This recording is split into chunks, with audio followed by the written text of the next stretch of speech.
શ્રી કૃષ્ણ, જય માતાજી મિત્રો, તમારા બધાનું અમારા બ્લોગમાં સ્વાગત છે. અને આજે છે મહાશિવરાત્રિ. આજે તો શિવરાત્રિ છે એટલે શંકર ભગવાનના મંદિરમાં બધી જગ્યાએ ધામધૂમ જ હશે. તો સૌથી પહેલાં તો મિત્રો તમને બધાને શિવરાત્રિની હાર્દિક શુભકામના. મહાદેવ ભોળાનાથ બધાના જીવનમાં ખૂબ ખુશિયા લઈ આવે અને બધાના દુઃખ દૂર કરે એવી શુભેચ્છા. અને દિનેશ પાછળ અહીંયા શું કરો દિનેશ? મારું ખાનું કરું તિજોરીનું મારા કપડા ગોઠવું. એ મિત્રો, હર હર મહાદેવ. તો મિત્રો, આજે છે શિવરાત્રિ અને શિવરાત્રિની આપ સૌ મિત્રોને અમારા ગોયલ પરિવાર તરફથી હાર્દિક શુભકામનાઓ. અને શિવરાત્રિનો પવિત્ર તહેવાર આપ સૌને આનંદમય અને સુખદાયી નીવડે એવી દિલની શુભેચ્છા. આજે તો રવિવાર છે એટલે દિનેશ ને વિદિશાન બધા ઘરે જ છે. બધા શિવરાત્રિ રહ્યા છે એટલે બનાવવાનો છે ફરાળ.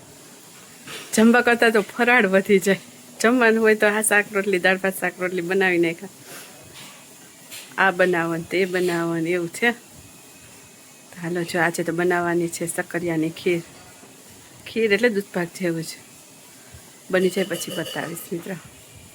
શક્કરિયાનો દૂધપાક જેવું બનાવવાનું છે તો એના માટે આમાં બ્લેન્ડર મારી દીધું છે દૂધ નાખીને શક્કરિયાને બાફીને. હવે આમાં છે ને ઓલા શું કહેવાય છોટલા જેવું નીકળે ને એટલે ચાયણીમાં ગાળી લઈશું થોડુંક દૂધ નાખીને ઢીલું કરીને. જો આવી રીતની ચાયણી નીચે રાખી અને આપણે આમાં છોતરા હોય ને બધા કાઢી નાખશું હલાવી. અહીંયા દૂધ નાખી અને આપણે શક્કરિયાનું દૂધ પાક ઉકળવા રાખી દીધો છે. અંદર ખાંડ પણ નાખી દીધું એટલે સરસ મજા નીકળી જાય. શક્કરિયાનો દૂધપાક બની ગયો છે અને હવે જો આ છેલ્લે છે ને આપણે જાયફળ અને ઇલાયચીનો ભૂકો નાખી દઈએ એટલે સરસ સુગંધ આવે અને હલાવી દઈએ. એકદમ સરસ લાગે છે ને મીઠું ભાવતું હોય ને એને તો બહુ જ ભાવે મિત્રો. કોઈ ના બનાવી હોય ને તો એક વખત આ શક્કરિયાનો દૂધપાક બનાવીને ટ્રાય જરૂર કરજો. ફરાળમાંય ખવાય, બહુ જ મસ્ત લાગે, એટલો સરસ ટેસ્ટ લાગે ને આનો. હાલો, જો ફરાળ બધોય રંધાઈ ગયો છે અને આજે તો જમવા કરતાં ફરાળ વધી ગયો એટલું છે ફરાળમાં. આના કરતાં તો જમી લેવું સારું. જો બતાવું તમને. આમાં છે બટાકાની સૂકી ભાજી અને આમાં છે શક્કરિયાનો દૂધપાક. એકદમ સરસ લાગે મિત્રો, એક વખત બનાવજો. ફરાળી ચેવડો. આ તો આપણી સાદી જ રોટલી છે, બટાકાની કાતરી અને આ છે સાબુદાણાની અને આમાં છે ફરાળી રોટલી. ફરાળી લોટ આવે ને એની રોટલી બનાવી છે.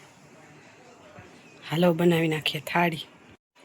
જા અમારી વિદિશા આજે કુર્તી પહેરી કેવડી મોટી બધી લાગે છે. જો કેવું લાગ્યું?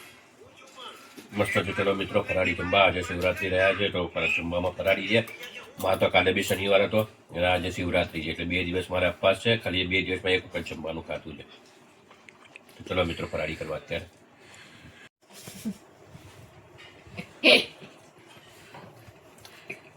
અમારા વિદિશાઈ રહ્યા છે શિવરાત્રી. હે દીકા, કેવું લાગ્યું દીકા? તો હાલો મિત્રો, હવે જઈએ છીએ બહાર. શંકર ભગવાનના દર્શન કરી આવીએ. પાલખી નીકળે એના દર્શન કરશું તો તમને પણ કરાવશું વિડીયોમાં દર્શન અમારા અમદાવાદના. કદી તો શિવરાત્રિની અહીંયા અમારા રાયપુર ચકલામાંથી હમણાં શંકર બાપાની પાલખી નીકળશે અને એ પાલખીની અંદર ડીજે બીજે બધું વાગતું હશે. તો જો મિત્રો ટાઈમ હશે તો અમે તમને એના દર્શન અવશ્ય કરાવીશું. જો કે આજે ઇન્ડિયા પાકિસ્તાનની મેચ છે, જો હું મેચ જોવા બેસી જઈશ તો પછી પૂરું. તો શંકર બાપાને પ્રાર્થના છે કે આજ વહેલા આવી જાય અને વહેલા દર્શન આપી દે. મતલબ છે મિત્રો, જો કેવો સ્વાર્થી છું. કંઈ વાંધો નહીં મિત્રો, આજે શિવરાત્રિનો પર્વ છે અને શંકર બાપા અને પાર્વતી માતાના આજે લગ્નનો દિવસ છે. તો અવશ્ય જાનૈયા તરફથી અમે તો જવાના જ છે. હાલો તો તું કોની તરફથી છે? વિદિશા, વર્ષા? હવે એવું શું કહું આપણે? હું તો જાનૈયા તરફથી જ છું. તમે? હાલો. તો મિત્રો ચલો અચાનક અહીંયામાં જોડાઈ જઈશું.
જોઈને ઊભા છે ઊંટ ને ઘોડા ગાડી ને એ તો ગઈ હવે ભગવાનને આવતા થોડીક વાર લાગે ચા આવશે પાછળ.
તો મિત્રો આજનો આ વિડીયો જો સારો લાગ્યો હોય તો વિડીયોને લાઈક શેર અમારી ચેનલને સબસ્ક્રાઈબ જરૂરથી કરજો અને અધૂરો વિડીયો આવશે આવતીકાલે તો વિડીયો જોવાનું ભૂલતા નહીં. શંકર ભગવાનના પાલખીના સરસ મજાના દર્શન કરાવીશું. Thank you for watching. અને અહીંયા જો આવી રીતના ભગવાનની પધરામણી કરવાની